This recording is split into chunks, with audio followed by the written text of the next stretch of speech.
Welcome once again to Lehto's Law. Here's Steve Lehto. Once in a while, I get those complaints from people who say, Steve, you're always picking on my industry. And then they'll tell me what industry they're in.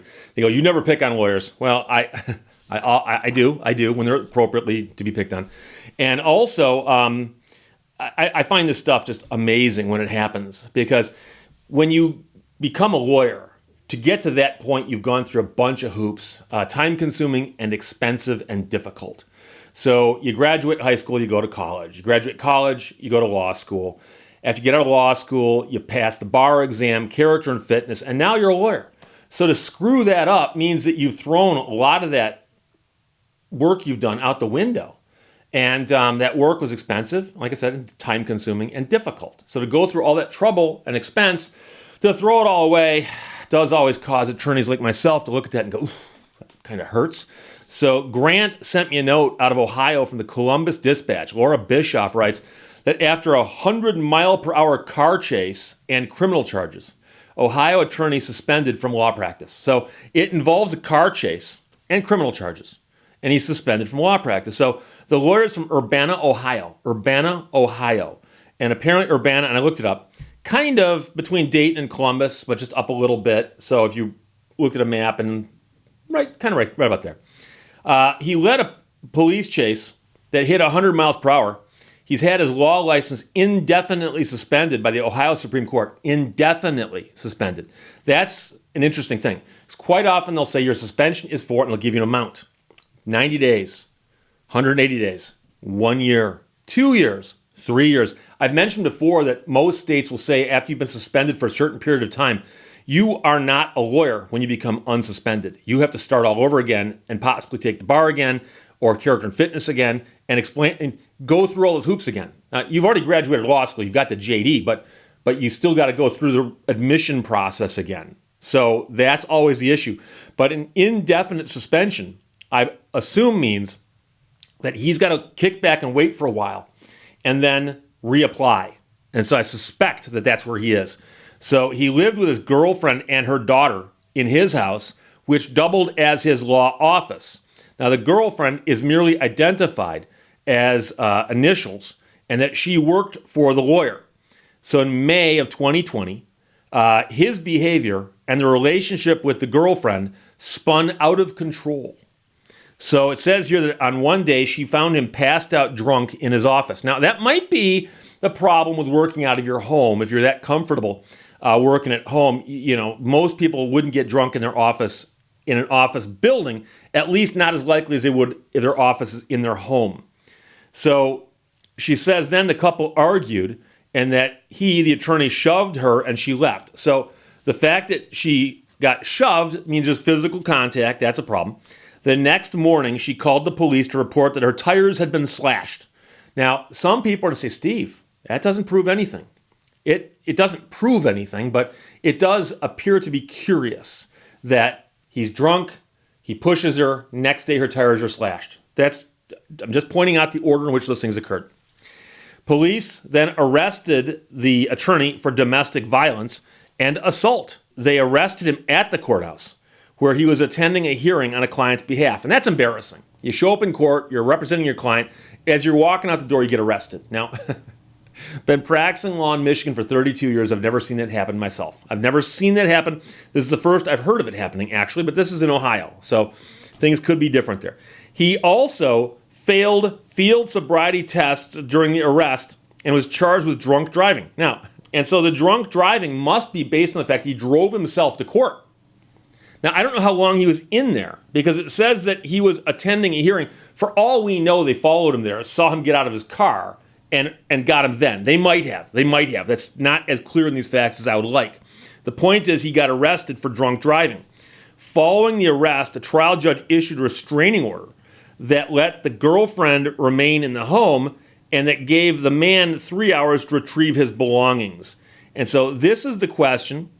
Because it says here that this house is his house. That's what that says. So there's a bit of an issue there because I'm not sure why they let her stay there, except, of course, she has the child. He then is alleged to have returned to the home a week later, but fled when his girlfriend called 911. So he went there despite being told he wasn't supposed to. An arrest warrant was issued, And 2 days later, he crawled through a window at the home, and he was caught later wearing a bulletproof vest. And again, I know someone will say, Steve, is that against the law? Well, they're simply pointing that out because that may have been an indicator of the fact that he thought somehow things are going to escalate. Because most people would not think, I'm going to climb in the window. I better go get a bulletproof vest. A grand jury indicted him on 9 counts, including burglary, drunken driving, domestic violence, and assault. While out on bond, police were alerted that he had threatened to kill his girlfriend. He then led the cops in a high-speed chase before losing control and crashing into a tree. Now, those trees are devilish things. It's amazing how they can jump in front of your car. You can be driving along, minding your own business on a beautiful sunny day, dry pavement, below the speed limit, and bam, an oak tree gets in front of you. It's worse in Ohio. His blood alcohol level was more than twice the legal limit. He was charged with more criminal counts, including drunk driving. Because remember, he'd already been charged with drunk driving. So this is a second drunk driving charge. So in October of that year, he pleaded guilty to 5 charges in 2 cases and was sentenced to 2 years in prison and 3 years of post-release supervision. So he should be out by now, but he might still be under the supervision of the courts.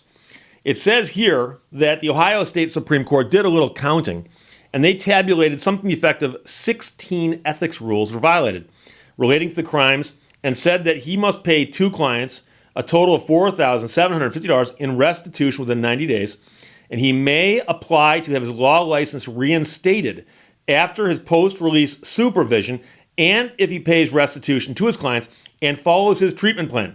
So they are getting at what I was saying earlier, is that he doesn't automatically become an attorney at the end of some deadline.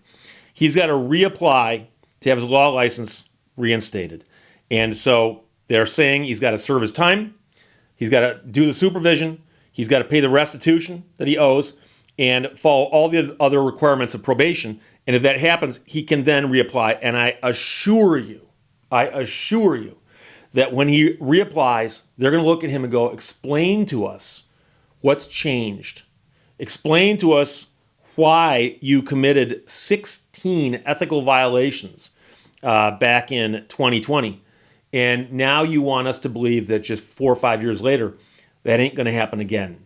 And now, don't get me wrong, the guy might say, yeah, I had all kinds of issues. I've been to counseling. I've attended AA. I've done whatever, inpatient, outpatient, whatever. He could have done all kinds of things, and he could be a changed person. I don't know. There's no reference here to how old he is. And that's another question I have. So he'll have to reapply, but it is a bad series of things. And like I said, he pleaded guilty to 5 charges in 2 cases. And I'm assuming that everything else went away as part of a plea bargain. But when they look at doing stuff with him later, whether it's, taking him off probation or ending the oversight or letting him become an attorney again, they can look at those other charges that were dismissed and say, but don't forget, just because you pleaded guilty to 5 charges, we're not going to forget about the other 11 that were in there. And again, this is a potpourri, a smorgasbord of problems, because they're saying that he was passed out drunk in his office, 2 accounts of drunk driving, but then he also shoved his girlfriend, and somebody slashed her tires, and he failed the field sobriety test at the courthouse. And so, this is all kinds of stuff. This is not an isolated incident. That's the thing I'm getting at. And so I've mentioned before that I've encountered people who've gotten in trouble with the law. They tell me what they did, and I'm the back of my mind going, really? This person did that? And when they say it's an isolated incident, I've never done anything like this before, and I'll never do it again, you believe them, but you also look at them and go, but you did do it. You did. And I've seen and heard some of the craziest things that somebody did as a one-off. And I've seen some that were startling. But I've also seen people who did a bunch of stuff, got caught, and are in court crying, literally crying, tears running down their face, sobbing, that horrible kind of sobbing, crying where you don't want to look, but like that. And a day later, they're out of court being exactly what they were like before. not crime. Totally oblivious to that. So whenever you're a judge, I'm guessing, judges have to learn to realize that that happens, that somebody comes into court, sobs and cries, and tomorrow, when they're out of court, back to their normal life, they'll behave exactly like they were before. So you never know. You never know. So that's why we got people in probation departments, people in the courts, people who oversee these things. But I'm glad to see that when an attorney does something bad, that they get held to task for it. And the reason is, I've mentioned before, there's quite a few attorneys in Michigan, for example, about 35,000 active attorneys in Michigan who practice in Michigan, about 35,000. There's even more if you count the retired ones and all that, but 35,000 is the number I always hear. And so, as you can imagine, there's probably a similar number in Ohio. I'm not sure how the population of the two states stack up.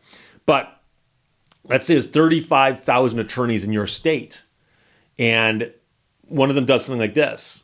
Now attorneys are in the spotlight for driving 100 miles per hour, being chased by the cops, and being suspended from the practice of law for 16 ethics violations and going to prison for pleading guilty to 5 of the charges. Suddenly, lawyers look bad. Lawyers look bad. And so I'm glad that they hold people like this and put their feet to the fire. And so I actually think, and I've said this before, police officers, judges, lawyers, people in positions of authority, and especially those that work in the legal system, need to be held to a higher standard. And if I ever run afoul of the law, I'm telling you right now, somebody save this video. I deserve to be treated as harshly as possible by the law because of the fact that I am a practicing attorney and I'm in the public eye. And so if Steve Lehto does something stupid or he winds up in the news, yes, he deserves to get bad things done to him as a result. Not worse than legal, but I'm just saying if there's a spectrum, the least they can do, the most they can do. I'm saying I'm right up here with the other attorneys, the other judges, the other law enforcement who deserve to get, like I said, punished and made example of, because lawyers shouldn't behave like this. So Grant, thanks for sending it. That's from the Columbus Dispatch in Ohio. After 100-mile-per-hour car chase and criminal charges, Ohio attorney suspended from law practice, and we'll see what happens if he ever gets his license back. Questions or comments, put them below. Let's talk to you later. Bye-bye. Thank you for watching Lehto's Law. Whoever said money doesn't buy happiness didn't know where to shop.